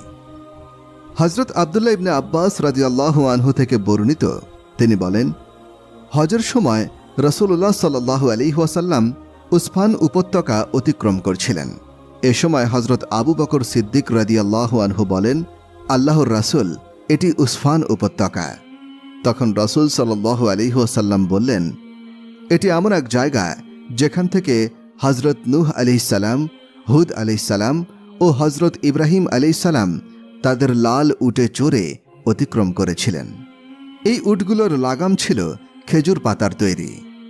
এ সময় তাদের পরনে থাকত পশমের তৈরি লম্বা জোব্বা ও চাদর। এ অবস্থায় তারা পবিত্র গৃহের হজ পালন করতেন। হযরত আব্দুল্লাহ ইবনে ওমর রাদিয়াল্লাহু আনহু বলেন, একবার আমরা রাসূল সাল্লাল্লাহু আলাইহি ওয়াসাল্লামের কাছে বসা ছিলাম। এমন সময় এক বেদুইন এসে সেখানে উপস্থিত হল। তার পরনে ছিল ইবাদতকারীদের একটি জুব্বা, কিন্তু সেই জুব্বাটি ছিল রেশমি কাপড়ের নকশাযুক্ত। তখন রাসূল সাল্লাল্লাহু আলাইহি ওয়াসাল্লাম বললেন, তোমরা কি জানো তোমাদের এই সাথীটি অশ্বারোহীর পুত্র? বর্ণনাকারী বলেন, এরপর রাসূল সাল্লাল্লাহু আলাইহি ওয়াসাল্লাম সেই বেদুইন লোকটির জুব্বার আঁচল ধরে বললেন, হে বেদুইন, আমি তোমার পরনে নির্বোধের পোশাক দেখছি। এরপর রাসূল সাল্লাল্লাহু আলাইহি ওয়াসাল্লাম বললেন, আল্লাহর নবী নূহ আলাইহিস সালাম ওফাতের পূর্বে তার নিজ পুত্রকে বলেছিলেন, আমি তোমাকে 2টি কাজ করার জন্য এবং 2টি কাজ থেকে বিরত থাকার জন্য ওসিয়ত করছি। আমি তোমাকে লা ইলাহা ইল্লাল্লাহ এর তাসবিহ পাঠ করার আদেশ করছি। জেনে রেখো, যদি 7 আসমান ও 7 জমিন এক পাল্লায় রাখা হয় এবং অপর পাল্লায় এই কালেমা রাখা হয়, তবে কালিমা লা ইলাহা ইল্লাল্লাহ এই পাল্লাটি অবশ্যই ভারী হবে। আর যদি 7 আসমান ও 7 জমিন একটি লোহার গোলাকার ধনুক হয়ে যায়, তবুও কালিমা লা ইলাহা ইল্লাল্লাহ তার উপর ভারী হয়ে যাবে। আর দ্বিতীয় আদেশ করছি, সুবহানাল্লাহি ওয়া বিহামদিহি এটা বলতে। সব কিছু পাওয়ার জন্য এই তাসবিহ যথেষ্ট এবং এর ওসিলায় গোটা সৃষ্টি জীব রিজিক লাভ করে থাকে। আর আমি তোমাকে 2টি বিষয় থেকে বিরত থাকার আদেশ করছি। একটি হলো শিরক, দ্বিতীয়টি হলো অহংকার। বর্ণনাকারী বলেন, আমি রাসূল সাল্লাল্লাহু আলাইহি ওয়াসাল্লামকে বললাম, বা অন্য কেউ বলল, আল্লাহর রাসূল, শিরক সম্পর্কে তো আমাদের জানা আছে, কিন্তু অহংকার কাকে বলে? আমাদের কারো কাছে সুন্দর জুতা এবং এর উপর সুন্দর চামড়ার ফিতা রয়েছে, এগুলো কি অহংকার? রাসূল সাল্লাল্লাহু আলাইহি ওয়াসাল্লাম বললেন, না। এরপর আরজ করা হলো, তবে কি আমাদের কাছে যে সুন্দর পোশাকগুলো রয়েছে সেগুলো তারা পরিধান করে থাকে, সেটা কি অহংকার? রাসূল সাল্লাল্লাহু আলাইহি ওয়াসাল্লাম বললেন, না। এরপর আরজ করা হলো, তবে কি কারো অনেক বন্ধু বান্ধব ও সঙ্গী সাথী হওয়া যারা তার কাছে এসে বসে, সেটা কি অহংকার? অর্থাৎ নেতা হওয়ার কারণে তার চারপাশে বহু লোকের সমাগম হওয়াটা কি অহংকার? রাসূল সাল্লাল্লাহু আলাইহি ওয়াসাল্লাম বললেন, না। এরপর আরজ করা হলো, আল্লাহর রাসূল, অহংকার জিনিসটা কি? রাসূল সাল্লাল্লাহু আলাইহি ওয়াসাল্লাম বললেন, সত্যকে অস্বীকার করা, এবং মানুষকে তুচ্ছ করা। সুবহানাল্লাহ। হযরত নূহ আলাইহিস সালামের বয়স সম্পর্কে আহলে কিতাবরা বলেন, তিনি যখন নৌকায় আরোহণ করেছিলেন তখন তার বয়স ছিল 600 বছর। হযরত ইবনে আব্বাস রাদিয়াল্লাহু আনহু থেকেও এইরূপ একটি বর্ণনা রয়েছে। তবে সেই সঙ্গে অতিরিক্ত আছে, নৌকা থেকে অবতরণের পর তিনি 300 বছর বেঁচেছিলেন। কিন্তু এই বক্তব্যটি যদি কোরআনের বর্ণনার সাথে সামঞ্জস্য বিধান করা না যায় তবে অবশ্যই তা ভ্রান্ত। পবিত্র কোরআনে বলা হয়েছে, তিনি তাদের মধ্যে অবস্থান করেছিলেন 950 বছর। সূরা আল আনকাবুত আয়াত 14। কিন্তু নৌকা থেকে অবতরণের পর হযরত নূহ আলাইহিস সালাম কত বছর বেঁচেছিলেন তা আল্লাহ তাআলাই ভালো জানেন। অবশ্য হযরত ইবনে আব্বাস রাদিয়াল্লাহু আনহু এর বর্ণনাটি গ্রহণযোগ্য হয়ে থাকলে হযরত নূহ আলাইহিস সালাম 1280 বছর বয়সে নবুয়ত প্রাপ্ত হন এবং প্লাবনের পরে তিনি 350 বছর বেঁচে থাকেন। তখন এই হিসাব মতে তার বয়স 1780 বছর। আল্লাহ তাআলাই সর্বজ্ঞ। ইবনে জারির আজরাকি, আব্দুর রহমান ইবনে সাবিত রহমতুল্লাহ আলাইহুম এবং অন্যান্য তাবেঈ থেকে বর্ণিত আছে, নূহ আলাইহিস সালাম এর কবর মসজিদে হারামে। এই বর্ণনাটি পরবর্তী যুগের অধিকাংশ আলেমগণের অভিমত অপেক্ষা জোরালো ও সুস্পষ্ট। তারা বলেন, নূহ আলাইহিস সালামের কবর বিকা শহরে অবস্থিত, যেটি বর্তমানে কারক-ই-নূহ নামে সুপরিচিত। এই কবর থাকার কারণে সেখানে একটি মসজিদ নির্মাণ করা হয়েছে। ইমাম আবু হানিফা রহমতুল্লাহ আলাইহি বলতেন, জালিম ও অহংকারী লোকেরা মৃত্যুর আগেই নিজেদের জুলুম ও অহংকারের কিছু না কিছু শাস্তি পেয়ে থাকে এবং অপমান ও ব্যর্থতার সম্মুখীন হয়। যেমন আল্লাহ পাকের সত্য পয়গম্বরগণকে কষ্ট প্রদানকারী সম্প্রদায়ের এবং ইতিহাসে জালিম ও অহংকারী লোকেরা মৃত্যুর আগেই নিজেদের জুলুম ও অহংকারের কিছু না কিছু শাস্তি পেয়ে থাকেন এবং অপমান ও ব্যর্থতার সম্মুখীন হন। যেমন আল্লাহ পাকের সত্য পয়গম্বরগণকে কষ্ট প্রদানকারী সম্প্রদায়সমূহের এবং অহংকারীদের উপদেশমূলক ধ্বংসলীলার ঘটনাসমূহ এর উৎকৃষ্ট প্রমাণ।